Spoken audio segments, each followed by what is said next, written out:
Manusia itu siapa? Manusia itu mangkanat mahasinuhu masawiyah fakih falatakunu masawihi masawiyah.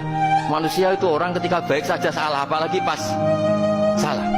Coba saya misalnya pidato begini, di atas panggung saya orang alim pidato nasihati orang. Di saat yang sama seperti yang tanya Mas Firdan tadi, ada agak sopannya. Di situ ada mungkin orang yang lebih sepuh timbang saya. Masa lebih muda kok di atas? Yang di bawah lebih tua, ada agak sopannya. Mau nggak pidato disuruh, mau di atas disuruh, nggak sopan sama yang.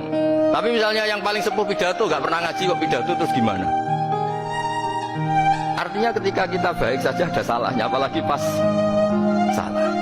Sebab itu ajaran Rasulullah itu suruh berdoa Rabbana dzolamna anfusana. Sebelum minta itu merasa ya Allah kita ini mendolimi diri kita sendiri, karena dalam pilihan-pilihan itu pasti ada salahnya.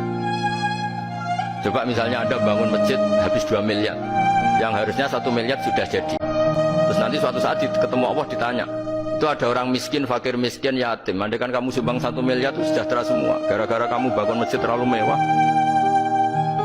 Ya tapi kadang-kadang orang kebaikannya itu orientasinya bangun masjid, gak tertarik nyumbang fakir. Saat itu cara berpikir gitu mau apa? Tapi kalau dia mau luhur manusia terbaik karena bangun masjid 2 miliar, coba diaudit secara kepentingan syar'i. Penting mana dengan ngasih makan fakir miskin? Penting mana dengan menikahkan janda misalnya? Penting mana dengan pendidikan? Apa artinya masjid mewah orang nggak tahu halal haram, nggak tahu najis, nggak tahu cara sesuci, nggak tahu cara adzan yang benar? Terus penting mana untuk beli kitab sama dipakai masjid? Apa artinya beli kitab apa tapi nggak makan? Penting mana makan sama beli kitab? Ada auditnya.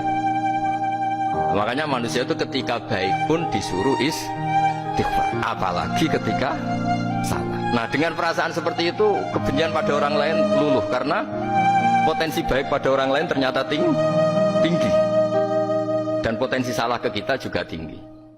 Nah dilatih gitu. Jadi di Ihya itu ada kitab tawadhu. Kitab tawadhu itu dilatih ketemu orang tua. Gua aksaru ibadatan, dia mesti ibadahnya lebih banyak karena lebih tua timbang saya, pasti sholatnya lebih lama timbang saya. Ketika Anda sudah tua melihat anak-anak, gua aqallu minni maksiatan, mesti maksiatnya tidak banyak karena masih kecil. Terus ketika melihat orang fasik maksiat, la'allahu yatubu alaih fa innahu tawwabur rahim, mungkin Allah memberi tobat. Bisa saja Umar itu ingin bunuh Nabi, tapi Allah memberi tobat. Yang sowan kiai saja tidak mesti dapat tobat. Umar ingin bunuh Nabi, tapi Allah memberi tobat. Akhirnya ya tobat jadi Islam yang baik.